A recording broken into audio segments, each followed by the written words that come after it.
Iran is set to expand its nuclear capabilities, injecting uranium gas into more than 1,000 centrifuges at the Fordo research facility, turning the once secret location into an active atomic site. The move further scales back the country's commitment to the Iran nuclear deal, known as the JCPOA, and potentially enhances Tehran's ability to build a nuclear weapon. Under JCPOA, Iran agreed not to pursue nuclear weapons in exchange for world powers lifting crippling economic sanctions. Despite Iran's compliance, U.S. President Donald Trump withdrew from the deal last year.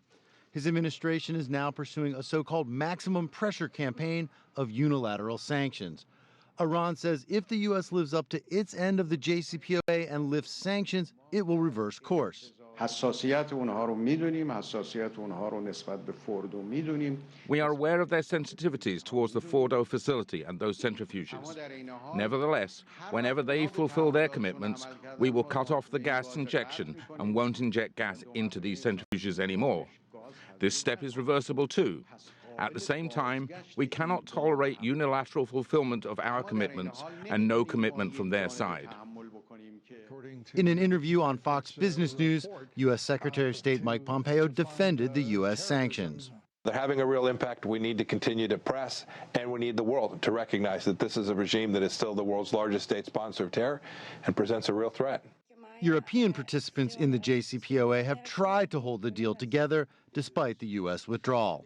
We urge Iran to reverse all activities that are inconsistent with its commitments under the JCPOA and to refrain from any further measures that would undermine the preservation and full implementation of the nuclear deal.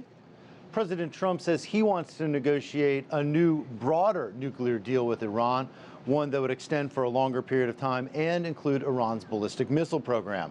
But Tehran says there will be no unilateral negotiations until Washington eases sanctions. Jim Spellman, CGTN, Washington.